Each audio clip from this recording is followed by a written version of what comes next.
next edition of the TOA monthly webinars.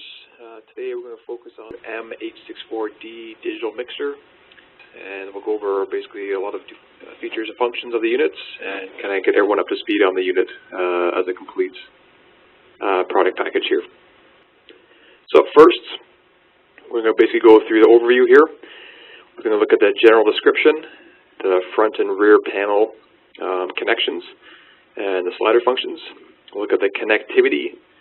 We'll go over the software, take a look at the accessories, and I'll show you a few system examples of where we kind of want to put this unit in the marketplace, and wrap it up with a summary and kind of basically a follow-up with some questions if you have some at the end. So taking a look at our general description, basically this is a digital stereo mixer. It has a total of 15 inputs that can be used. Now these inputs can be configured to be set to mono, which will basically increase the total number of inputs to 22. We have a 4-bus outputs plus recording outputs on the back end of the unit. The front panel basically consists of analog slider controls and some trim pots for gain controls. Built into the unit as well, we have the ARC control feature, which is carried over from our M-864D.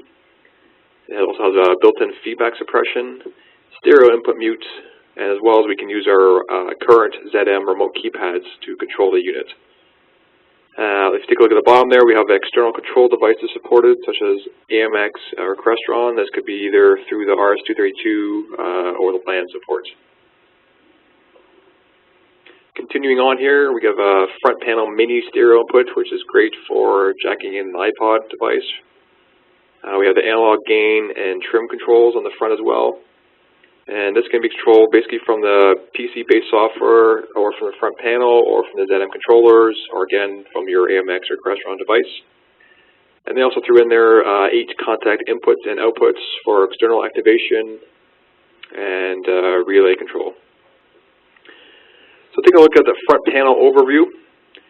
This is basically a 4U rack mounted mixer.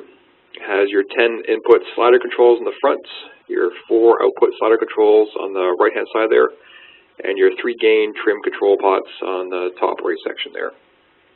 Obviously you got your full LED indication for your inputs, outputs, and your button assignments for your routing on the front panel from your inputs to your output side. Continue on with the front panel overview. We see you have your input peak meter. So this will basically give you a visual feedback on each input, whether you're peaking in the input itself. We have our low cuts and feedback suppression indication. Basically this will give you assignments for the low cuts and feedback suppression to be toggled on or off. We have our tone and gain assignment button, which we'll kind of go over later on in the software setup. We have your output assignment button. These little buttons on the front there, basically you're activated, and again you're assigning that input to be routed to a particular outputs, to either one, many, or all. We also have our mono input switch for stereo 1 and 2, so you can take those stereo inputs and assign them as a mono input.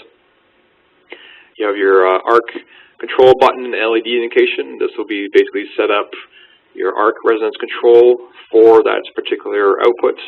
And once that is assigned, your LED will obviously light up to be activated. And lastly, on that main section there is your record output button and LED. This essentially is assigning that recording output to be activated, and once that's activated, it will give you the feedback from the front panel. We also have a preset assignment button, panel lockout button, trim adjustment for bass, mid, treble gain, volume and phantom power, and your main power switch. So basically you can take a look at there on the right hand side there, you do have your run, lock, remote, and local section there. These basically will show up either lit or not lit depending on the configuration setup you have.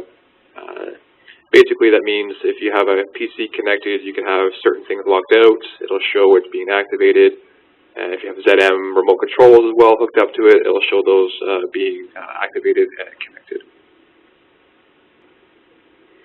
Take a look at the rear panel. You basically have your Phoenix connector inputs and output terminals. This includes your balanced mic inputs. We have your stereo RCA inputs on the back there for your line level devices.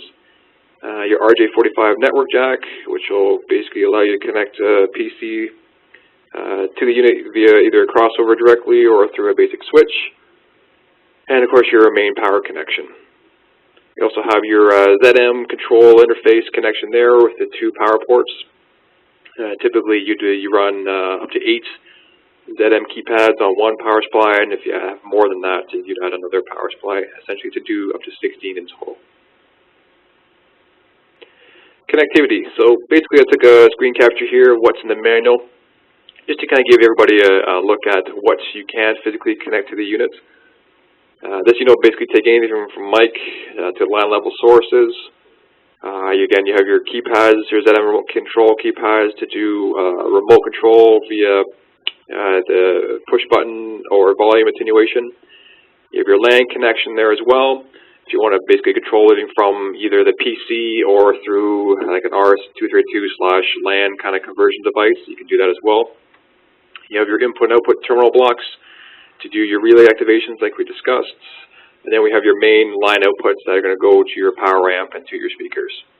So all in all, this is basically a very robust little kind of mixer amp, mixer only, that will connect to an amplifier to power your speakers. So it really depends on your setup of how far you want to take it, either being a front of a house type of setup or just a general mixer with ZM controls running in the background. You can kind of do pretty much whatever you like with this setup.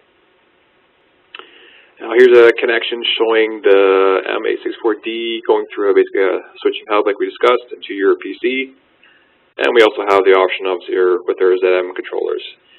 Depending on the distance of how far you want to go, we can just show an example there. To the furthest one, we could do up to 800 meters away.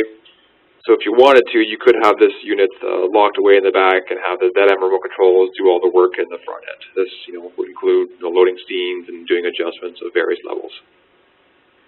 Take a look at the software overview. Essentially, you'll need a PC that's at least a 2 gig Intel Pentium 4 higher.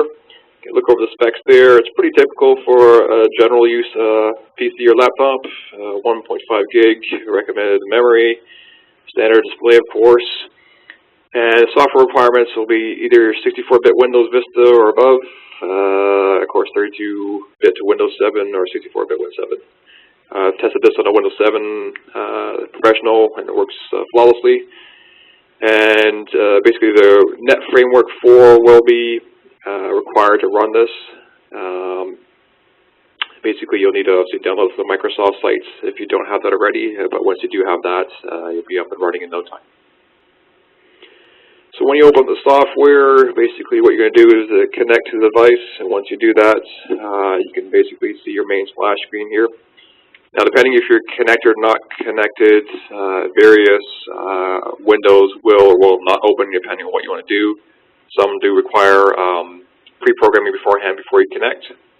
And once you've established that, you can basically load the software, no problem. You can also have the software running your PC without having a connection, just to kind of play around with it and get used to it.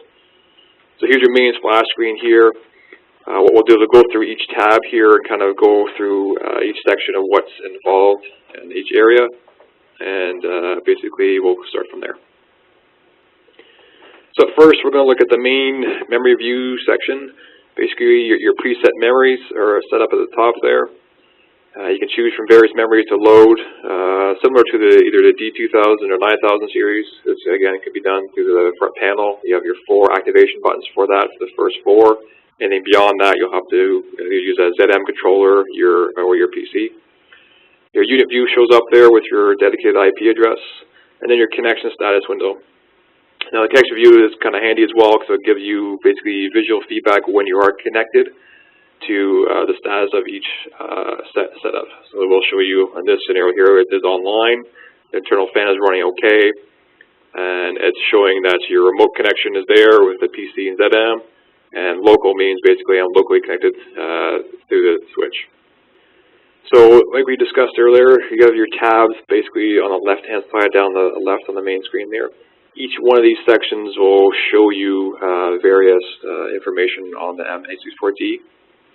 And that can be viewed, again, either when connected or not connected. So when you open up the software, your Flow View tab shows up first. And as you can see, you have your Operation View tab, your Level Monitor View tab, your contact monitor view tab, and your remote monitor view tab. And we'll go over each of these sections over the next few slides. So first is the flow view tab. This is the main screen that shows up when you open up the software. This is basically where you're going to assign names, levels, cross points, your PEQs, your ARC functions, meeting, etc.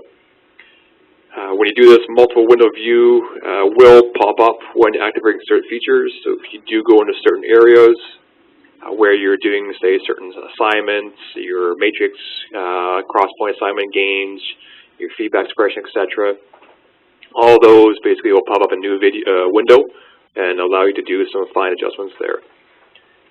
Meter viewing is visual there as well when you are connected.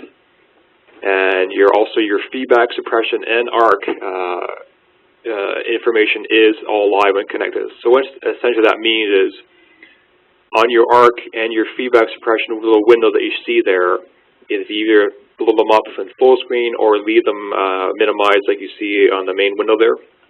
They will visually show a live information feedback when you are connected.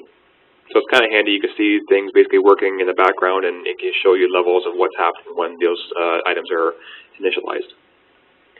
And we also have the handy feature of copy and paste, so you can copy and paste different parameters when you are doing your setup. Taking a look at the gain settings section, this window will basically pop up when you activate that particular input. So essentially what we're assigning here is either those balance input is either mic or line. We're going to either add a low-cut filter to that. Typically you do that only when you have a microphone connected. And if you want to add fan of power on or off, and you have your gain control knob. Again, this is either in the background or live, depending how when you are connected to the unit. So any feedback or adjustments that you make here when you are connected will obviously be transferred to the unit live as well. Up next will be the fader setting. So basically you'll see your slider controls here, your group assignments, and both PC level when live, and your external level, which is the ZM keypads, are also available to adjust. Now you notice the front panel on the left there, that's locked out. These are not motorized faders, so those will obviously not take an effect when you adjust them from the software side of things. But you do basically have 3 sub-levels you can adjust the gains. So again, your PC or your ZM keypad, you can kind of tweak those individually on top of the front panel, or vice versa. And if we take a look at the tone control, this is on the front end as well. Basically, you're going to have your bass, mid, and treble adjustments here. You can assign. So if you want to add a little more boom or a little more roll-off on the front end, you can definitely add that there. So just a little adjustments you can add to any of your inputs. You can leave it flat, or again, initialize these any way you wish.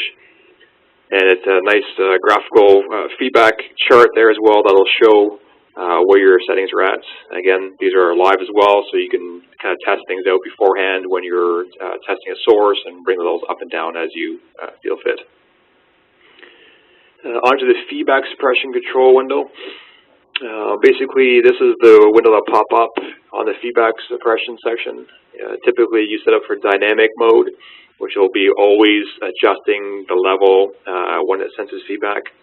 What you'll notice is when you engage this and start testing for feedback, typically what you'll get is you'll start getting little notch points dropping in on the graph here. This is live again as well, so if you left this window open, took a microphone, started walking near a particular speaker, you can actually see the notch filters start dropping in there as you get close to it. So it's a nice little reference point you can take a look at. Typically, you probably wouldn't leave this window open all the time because you wouldn't want to have this in the full view of control all the time. But again, it's nice reference points where you can have your visual feedback as well. You also have your filter point protection button, so you can pick and choose particular filters that are dropped in there and enable a guard, it's called. That will basically lock that filter point in there. So it may be a filter point that you notice that comes up quite often. You can actually set that locked in there, and it'll always stay there and not be adjusted. Moving on to the Automute section. Essentially, this is basically similar to your setup as you would in a 9000 or the D2000 series. Essentially, what you're doing is you're assigning any of your first mono 8 mono inputs to mute any of the stereo inputs. This basically allows you to have microphones or multiple microphones engage in the muting structure and basically kill any music sources that are playing in the background. You have a red reduction level up to -60 dB, and you can adjust your time, your release time essentially, of how long you wanted to hold that mute level. And again, it's a little bit easier to use with the slider controls. You basically click on those arrows and drag your mouse up or down depending on what threshold level you want to adjust, and set it that way. Taking a look at the matrix, this is basically where your inputs will be assigned to your outputs. You basically have two windows you can look at within this section. The section I have open is with level. So essentially this is a more of a blown up view of the crosspoint matrix. Essentially you'll assign any of your inputs to any of your mono outputs, as well as you can adjust your individual gain points from those inputs to the outputs. So you can have various levels of certain sources being sent to the outputs any way you wish. You also have your your stereo ins and outs assigned there as well, and then you have your recording output channel display at the bottom right. Take a look at their PEQ. Essentially we have a 5-point PEQ that can be adjusted. This is basically handy for adding certain filters to a particular set of speakers. Most of our TOA speakers that we do sell show our PEQ points within the manual, and this can be added here manually. You just basically turn it on, adjust the sensitivity, gain, your frequency, and then drop into the points there, and you can basically have a PEQ set per output. Arc function. Essentially what the arc function does, it'll analyze room, scenario, and drop in notch filter points to allow it to basically operate the best way possible without any issues of major feedback, unwanted noises, basically a whole analyze setup of a particular room. So what you're going to do with this is you'll assign your arc function per output. And that's correct. You can actually assign it to any one of your outputs, either all of them or just the one. So depending on how big of a scenario or system you have, you can have 4 separate arc functions set to each individual room that you're adjusting. Again, when you do this, this is going to be a live setup. You'll basically set it up for arc function. It'll do a complete sweep of the room for you, and then again, they'll drop in these notch filters to basically fully EQ that room. This is again live, so if you left this window open while it's doing its full sweep, you'll see these filters get dropped in, and it'll essentially store them in there until you do another sweep of the room. So it's great for just basically analyzing a room and dropping in points and basically EQing your room for the optimal performance of any scenario that you come across. Moving along, you're looking at your output fader section. So basically that main window that we originally saw, we're going to kind of go across the right here all the way to the output side. We have a recording output slider adjustment, your PC slider adjustment, and your external slider adjustment, again, which is your ZM keypads, and your main level output adjustment. So you have pretty much a full arsenal here of what levels you want to adjust. Any fine-tuning that you can imagine can be done basically through this unit, either through the software, through an external device, or from the PC control. We also have our fader setting. So many of you must have noticed that we don't have motorized faders. However, depending how you want this system to operate, you can eliminate or enable those certain faders. So as we noticed before, we have the front panel fader, the PC fader, and our external ZM faders. So now what we can do here in this window is we can tell the units that I don't want the front panel to operate at all. So I can disable any of the front panel sliders and only use the PC sliders. Or vice versa, I can disable the PC sliders and only allow the front panel sliders to work. So this opens up a different scenario, possibly that during, say, a certain event, you want the people to work the front panels, that's it.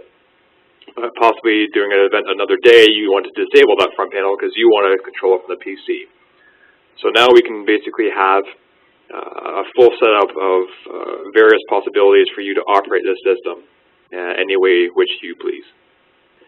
Take a look at the Operation View tab. It's similar to the previous window. However, what we're looking at here is more of what the front panel would look like, but on the PC side.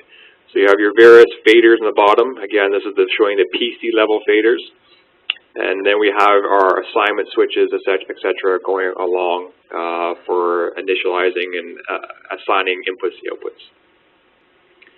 If we look at the level view tab, if you're monitoring this unit with a PC, you can basically get a visual view of your DB level, essentially, of your inputs and outputs. This is good for if you're having, say, various microphones running. You have various types of different speakers that are using those microphones. You might sense that someone's a little bit more boomier or louder than the previous person on a different channel. So you can kind of take a look at this here visually, and then go back to your main sliders on the previous screen there and pull those back. Again, it's a good visual indication to kind of give you an idea of how this system is running. Your contact view tab is pretty straightforward. Essentially, is going to show you the status of your contact and outputs that you've programmed. Essentially, you're going to take a look at this. If you see relays and stuff firing off, this will kind of give you a green LED indication of, contact input 1 has been triggered, and that's followed by a contact output 7, for instance, that's triggering maybe a remote device such as a strobe, giving you a visual indication. Moving along to your remote view tab, this is where you're going to have your ZM keypad controls. So if you have various controls such as these devices scattered throughout a building, maybe in the front end you're going to want to monitor that. This is good for either troubleshooting, showing who's loading, say, particular events or scene memories, who's adjusting the input-output gain, etc. So it's a good visual feedback for basically keeping an eye on the system that you're running. What they have also carried over from the D2000 is a change save setting. Now, this is pretty much a setting that we use when we're doing combining and uncombining of rooms. I'll show you an example of that a little bit later on. Essentially, what you're doing here is you're assigning certain inputs and outputs to be locked out, essentially, when you're loading different scene parameters. So on the left there, you'll see a memory setting, and you'll see, for instance, on memory 2, layer 1 and 2, which we're going to program on the right-hand side of the screen there, those are blocked out. So essentially what you're doing is you're saying, when I load memory 2, the settings that I've had previously adjusted manually on my memory 1, I don't want that to change. So think of it when you do a room combined scenario, and you're operating at, say, on a whole day event, and you have 4 rooms, room 1 and 2, and 3 and 4. Room 1 operates all day, but then all of a sudden, room 3 and 4 want to be combined. So what you're going to do is you're going to load that scene memory. When you put the change save setting on for room 1, that'll stay the same. So if someone, say, muted a mic or turned off a source, that'll never get essentially blown out when rooms 3 and 4 are combined. Take a look at your ZM Keypad Setup.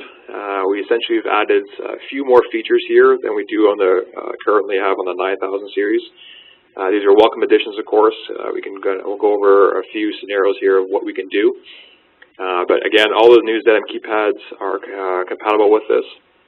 Multiple options are, of course, available to program either buttons or volume knobs. And again, up to 16 keypads can be used with this setup. So taking a look at your keypad functions, we have our channel on-off button. It's pretty straightforward, basically activating an input or output. We have our volume gain with either buttons and volume knobs. So now it's a little bit different than the 9000 series. We can now use the buttons to do a volume up and down as well. We have our stereo line source select. We have our matrix crosspoint assign. We also have our matrix crosspoint gain, which is a nice new feature there. Of course, we can load memory presets. We can activate one of the 8 contacts on board the unit. We have a remote command for external devices such as AMX, which I'll show you a bit later on how that's done. And we have a volume gain and matrix gain that follow button activation. So what that means, that last point I made there about the volume button gain activation, essentially what we can do now is anytime you press a button for a particular input, that volume knob will now follow that input. So this is great now when you want to have, say, the ZM9014, you have 4 sources. You can assign those 4 sources to be turned on, off, or activated with those buttons. And now that volume knob can then be assigned to, say, the input gain of that particular source. So it's great when you're running a microphone, a music source, someone wants to come up and do a speech, you can just hit button 2, turn the input gain down of that music source, jump back to input 1, which would be that microphone, and still be able to control that level with the same volume knob. One of the interesting features that we've added as well is external control via the LAN. So basically using your M-864D in conjunction with an external control device through the switching hub. So a device such as AMX or Crestron can be controlled with the M-864D via LAN connection. Your control examples via that connection will be your channel fader gain, your channel on-off, stereo select, matrix assignment and gain, memory loading, and status change. So this is great now. So what we can do is essentially have these external control devices with their main hub, say an LCD touchscreen from AMX, jacked into their own little communication device through our switching hub and then shared on the same line ports as our M-864D. So now not only can we use our ZM keypads as an option, if people want to go to the next level and have a full-blown LCD touch panel, once they've connected that device to the unit, now we can control it via any one of those touch panels. So I'll give you an example here. This is in the software again of how this is set up. Unfortunately, I've yet to get one of those devices in yet to test this in program 1. So, but it looks pretty straightforward. You basically have your external command settings where you tag your IP addresses, the port sharing number that you're going to use, and then you go through your command selection. So, for instance, DVD input select or CD play. Once you identify what command you want to do, then you'll program that string of commands based on what that device supports into your parameter section here. So essentially you can see now we can add another feature, another layer of options that we can add to the system. Again, all on person's preference. If they find front panel PC control is a little too cumbersome, they don't want to go that in depth, then maybe they want to go to the ZM keypads. If they find the ZM keypads are not too, say, flashy enough, now they can go up to a full-blown touch panel and use that to program and program different inputs and outputs, or program essentially levels or gain structures or whatever they want with that device. Of course, going over the accessories here. Again, any of our ZM series keypads are supported with this unit. That includes the 911, which is the 4-button, the 912, which is only the volume control device only, the 914, which is probably one of our most popular keypads, which is the 4-button and the volume, and then our 8-button ZM 913 units.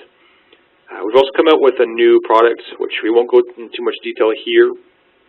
Today, this will be left for another presentation, which is our new DPSP3 speaker processor. It's basically a 2- and 6-out arrangement, and this will allow for additional processing with the M-864D. This includes delays, high-pass, low-pass filters, crossovers, and PEQs. So essentially, the M-864 has quite a bit of horsepower, but if you want to go to the next level for larger systems, this would include, say, a gym with, or not gym, but say maybe a church that has a few delay sections within that church area, then you'd need to go with an additional box, which will be the DPSP3, in order to achieve that. Okay, so taking a look at the system examples. This is a church setup. So what we're looking at here is the M-864D on the front end. This could be either, again, situated back in the control room or up in the front. This will allow for input gains of various microphones and sources. You'll take a look here. The 4 buses are now assigned to going to a DA series amplifier as a system example. We have our 2 front of house SRS4 speakers controlling the front of house of the gym, or sorry, the church here. And then we also have our 2 fill rooms. So essentially what we can do is we can have 2 main output levels controlling those line arrays, and then we can have our 2 other output levels controlling the rooms. Now, this is handy for scenarios where the front of house church only wants to operate by itself at certain times a day. However, possibly in certain prayer rooms or where the preschool rooms are, you want to have the same information that's being presented in the church to be fed to those areas. So now we can do this all from one box and have those parameters on or off depending how they want it set up. Another example here is a room combining, which we mentioned earlier. So now we can take 4 rooms set up, each with its own slider control from the M-864D, in addition to having our ZM keypads doing the controls. So memories can be loaded to combine certain rooms. Settings, of course, will stay the same when using our change save setting. So now we can have different scenarios loaded depending on how we want it combined. And this example here is showing A and B separate, but during a certain time of day, C and D gets combined. This could work in any combination, and it basically allows us to do a full, flexible room combining system. Thank you very much for attending.